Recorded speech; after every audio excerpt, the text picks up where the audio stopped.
السلام علیکم ویورز، کیسے ہیں آپ سب لوگ؟ امید ہے خیریت سے ہوں گے۔ میں ہیرا خان اور آج کی ویڈیو میں آپ کو بیوٹیشین ایلیمنٹری کورس کے نوٹس بنوا رہی ہوں، اور آج کی ویڈیو میں ہمارا ٹاپک ہے اسکن یعنی کہ جلد۔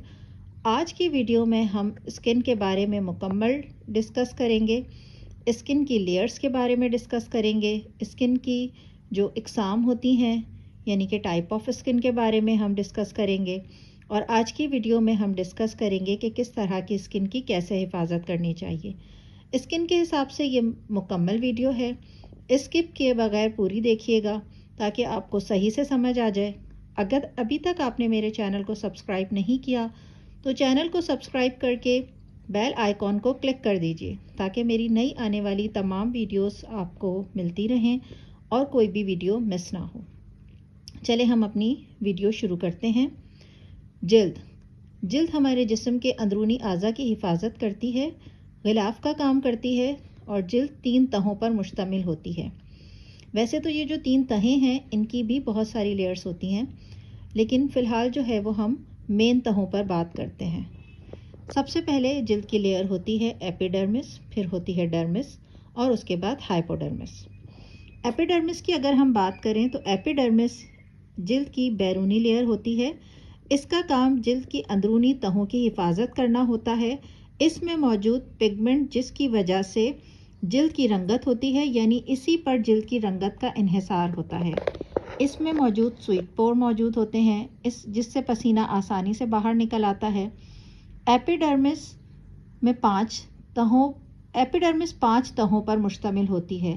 اس کی سب سے بیرونی لیئر اسٹریٹرم کارنیم ہوتی ہے۔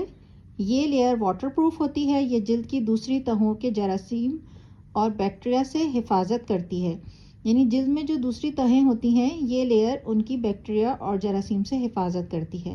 جسم کے جن حصوں میں حفاظت کی زیادہ ضرورت ہوتی ہے باقی جسم کے مقابلے میں، وہاں سے یہ زیادہ موٹی ہوتی ہے، جیسے ہاتھوں کی ہتھیلیاں اور پاؤں کے تلوے وغیرہ۔ یہ تو آپ کو سمجھ آ گیا ہوگا کہ جن حصوں میں زیادہ حفاظت کی ضرورت ہوتی ہے، جیسے اگر ہم ہاتھ کا اوپری حصہ دیکھیں تو اوپر سے ہم ہاتھ کے اتنے کوئی کام نہیں کرتے، جیسے ہمیں جو بھی کام کرنا ہوتا ہے، جیسے ہم کپڑے دھو رہے ہیں یا برتن دھو رہے ہیں یا مختلف قسم کے جو بھی ہمارے کام ہوتے ہیں تو وہ ہم ہاتھوں کے ہتھیلیوں سے کرتے ہیں، تو وہاں سے جو ہے وہ تھوڑی سی اسکن ہماری موٹی ہوتی ہے۔ اسی طرح پاؤں کے جو نچلا حصہ ہوتا ہے، جو پاؤں کے تلوے ہوتے ہیں، وہاں سے بھی اسکن موٹی ہوتی ہے، کیونکہ ظاہر ہے ہم چلتے ہیں پھرتے ہیں اور بہت سارے ہم جو ویٹ ہوتا ہے ہماری باڈی کا وہ سارا پاؤں پر ہوتا ہے، تو پاؤں کے تلوے میں بھی زیادہ ضرورت ہوتی ہے، تو وہاں سے بھی یہ تھوڑی موٹی ہوتی ہے۔ اس کے بعد ایپیڈرمس کی بیسل لیئر میں سیلز پھیلے ہوئے ہوتے ہیں جنہیں ہم میلانوسائٹس کہتے ہیں، جو کہ اسکن کے مین پگمنٹ ہیں جنہیں میلانن کہتے ہیں۔ یہ جو سیلز ہیں اس کی وجہ سے ہماری جلد میں جو ہے وہ پگمنٹ جو بھی ہوتے ہیں ہمارے، اس کے کم اور زیادہ ہونے سے ہماری اسکن کی رنگت ڈیپینڈ کرتی ہے اس پر۔ اگر میلانن جو ہے وہ زیادہ ہوتا ہے تو ہماری جو باڈی ہے، ہماری اسکن کا کلر جو ہے وہ تھوڑا ڈارک ہوتا ہے، اور اگر میلانن کم ہوتا ہے تو ہماری اسکن کا کمپلیکشن لائٹ ہوتا ہے۔ جو جلد کو اس کی رنگت دیتا ہے، یہ تو میں نے آپ کو سمجھا دیا، لکھنا آپ نے ایسے ہی ہے جیسا کہ اس میں لکھا ہوا ہے۔ سورج کی شعاؤں سے اسکن میں جذب کرتا ہے۔ میلانن جو ہے وہ سورج کی شعاؤں سے اسکن میں جذب ہوتا ہے۔ اگر ہمارا زیادہ سن ایکسپوجر ہوتا ہے تو میلانن بڑھ جاتا ہے ہماری اسکن میں۔ جب بھی ایسا ہوتا ہے کہ جب ہم زیادہ سورج میں رہتے ہیں، تو مطلب جیسے اگر ہم پکنک پر جائیں یا ہمارا آؤٹ ڈور ورک ہو تو ہمیں زیادہ سن ایکسپوجر ہوتا ہے تو ہمارے اسکن کا ٹون بھی ڈارک ہو جاتا ہے، تو یہ سورج کی شعاؤں سے جذب کرتا ہے۔ آپ نے دیکھا ہوگا جب سن ایکسپوجر ہمارا زیادہ ہوتا ہے، جن ایریا میں زیادہ ہوتا ہے، اکثر لوگ ہاف سلیوز پہنتے ہیں تو بالکل ان کے جو ہینڈ ہیں وہ ٹائی اینڈ ڈائی کی طرح سے ہو جاتے ہیں۔ جہاں سے سن ایکسپوجر زیادہ ہوتا ہے وہاں سے میلانن جو ہے وہ اسکن میں زیادہ اس کی پروڈکشن بڑھ جاتی ہے، اور پھر وہ ادھر سے ہمارا کمپلیکشن ڈارک ہو جاتا ہے۔ ٹھیک ہے، سورج کی شعاؤں سے اسکن میں جذب کرتا ہے۔ ضرورت سے زیادہ سورج کے سامنے جانے سے، جو کہ اسکن کے لیے نقصان دہ ہے، اسکن زیادہ ڈیمیج ہونے سے اسکن کینسر بھی ہو سکتا ہے۔ ایپیڈرمس میں لینگرہینس نام کے سیلز بھی موجود ہوتے ہیں جن کا کام جلد کی حفاظت کرنا ہوتا ہے۔ لیکن یہ سیلز جلد میں الرجی پھیلانے میں بھی کام کرتے ہیں. یعنی یہ ویسے تو جلد کی حفاظت کرتے ہیں، لیکن اگر الرجی ہو جائے تو یہی سیلز جو ہیں وہ الرجی پھیلانے میں بھی کام کرتے ہیں. ابھی تک جو ہے وہ ہم ایپیڈرمس کو ڈسکس کر رہے تھے. اب ہم ڈسکس کریں گے اسکن کی سیکنڈ لیئر کو، جو کہ ڈرمس ہے. ڈرمس جلد کی دوسری تہہ ہوتی ہے. یہ تہہ موٹی ہوتی ہے. یہ تہہ ریشہ دار اور لچکدار ہوتی ہے، جو جلد کو لچکدار کر دیتا ہے یا کر دیتی ہے. لکھیے گا آپ. ڈرمس میں خون کی شریانیں، وریدیں، چربی دار غدود، بالوں کی جڑیں سب شامل ہوتی ہیں. پھر ہم آتے ہیں ہائپوڈرمس پہ. ڈرمس کے نیچے جلد کی تیسری تہہ ہوتی ہے جسے ہائپوڈرمس کہتے ہیں. جلد کی یہ تہہ گرمی اور سردی سے بچاتی ہے، جلد کی حفاظت کرتی ہے اور توانائی حاصل کرتی ہے اور جسم میں جمع کرتی ہے. یہ زندہ خلیوں پر مشتمل ہوتی ہے جو چربی سے بنے ہوئے ہوتے ہیں. یہ خلیے اسے جلد کے ریشہ دار حصے سے جڑنے میں مدد کرتے ہیں. یہ تہہ جسم کے مختلف حصوں میں کم اور زیادہ ہوتی ہے، جیسے آنکھوں کے پپوٹوں میں کم اور پیٹ اور کولوں وغیرہ میں کسی کے زیادہ اور کسی کے کم اور کسی کے بہت زیادہ ہوتی ہے. اب ہم آ جاتے ہیں جلد کی اقسام کے اوپر. Type of skin. جلد پر کسی بھی قسم کی کوئی چیز لگانے اور کسی بھی قسم کا کوئی کام کرنے سے پہلے ضروری ہے کہ جلد کو اچھی طرح سمجھ لیا جائے کہ جلد کس قسم کی ہے، اسے کس طرح خوبصورتی فراہم کی جا سکتی ہے، اس کی حفاظت کس طرح کی جا سکتی ہے. عام طور پر جلد کی 4 اقسام ہوتی ہیں: چکنی جلد، نارمل جلد، خشک جلد اور ملی جلی جلد. اچھا، جلد کچھ لوگ کہتے ہیں ایک اقسام سینسیٹیو بھی ہے. ایسا نہیں ہے. سینسیٹیو کوئی سی بھی اسکن ہو سکتی ہے. یعنی ایسا بھی ہو سکتا ہے کسی کی اسکن چکنی بھی ہو پھر بھی سینسیٹیو ہو، کسی کی اسکن نارمل ہو سینسیٹیو بھی ہو ساتھ میں، اور کسی کی اسکن خشک ہو اور سینسیٹیو ہو، اور ملی جلی جلد بھی سینسیٹیو ہو سکتی ہے. تو سینسیٹیو کوئی سی بھی جلد ہو سکتی ہے، وہ جلد کی کوئی اقسام نہیں ہے. اچھا، جلد کی جانچ کرنا کس طرح سے ہم جو ہے انالائز کریں گے کہ جلد کی جو ہمارا کلائنٹ ہے اس کی جلد کی کون سی قسم ہے. تو ویسے تو عام طور پر جلد کو دیکھنے سے ہی پتہ چل جاتا ہے کہ جلد کس قسم کی ہے، لیکن اگر سمجھ نہ آ رہا ہو تو چھوٹا سا تجربہ کرنا ہوتا ہے.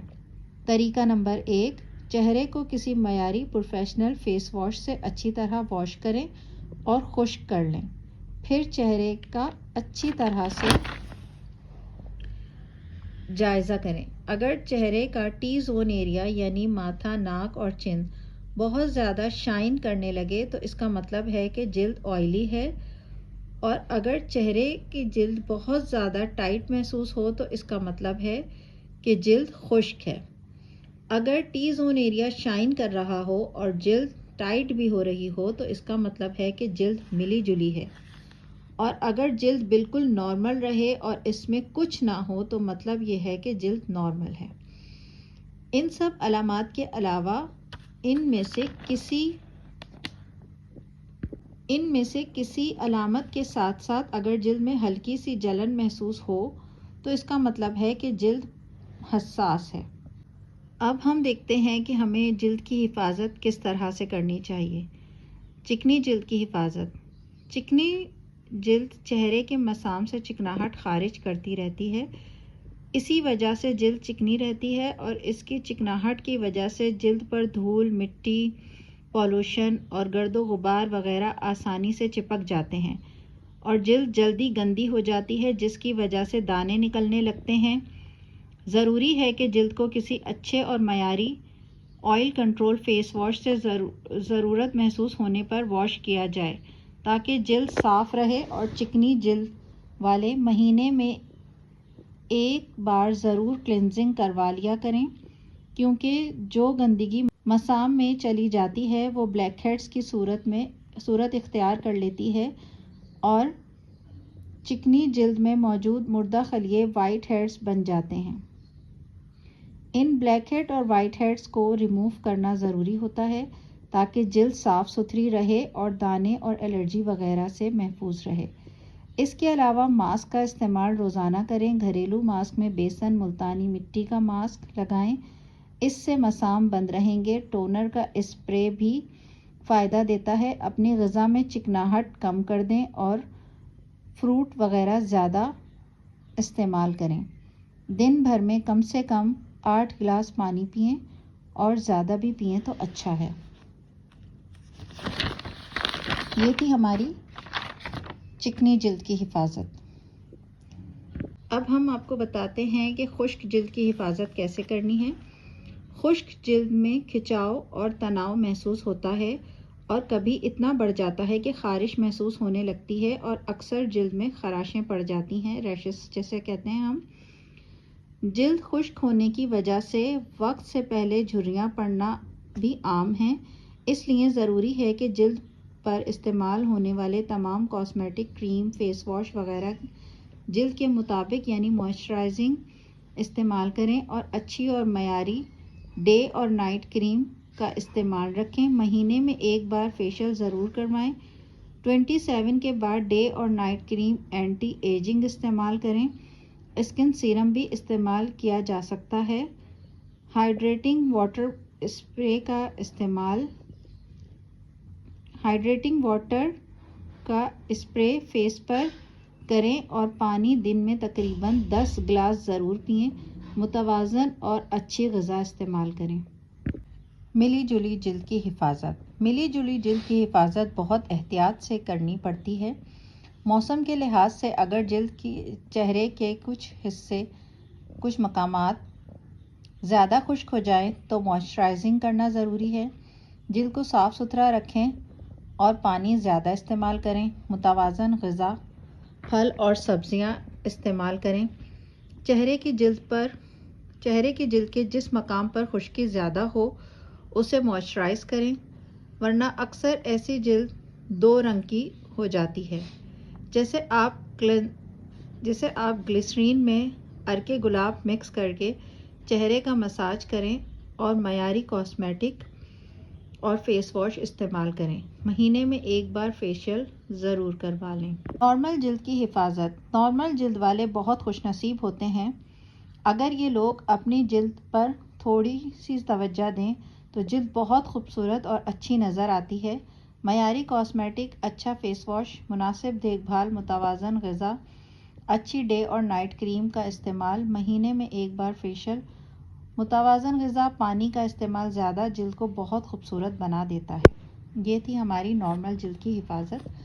نوٹ: اکثر لوگوں کی جلد موسم، جگہ اور ماحول کے مطابق بدلتی رہتی ہے، اس لیے وقتاً فوقتاً موسم کے حساب سے جلد کی جانچ کرتے رہیں۔ چہرے کی جلد کے مطابق دیکھ بھال کرتے رہیں اور اچھی اور چمکدار جلد کے لیے ایسی غذا کا استعمال کریں جس میں وٹامن سی کی مقدار زیادہ ہو۔ یہ تھی ہماری آج کی ویڈیو جس میں کہ ہم نے اسکن کو ڈسکس کیا تھا۔ انشاءاللہ نیکسٹ ویڈیو میں آپ کے لیے کچھ اور معلومات لے کر آئیں گے۔ تب تک کے لیے ہرا خان کو اجازت دیجیے۔ اللہ حافظ۔ Thanks for watching my video. Thank you so much.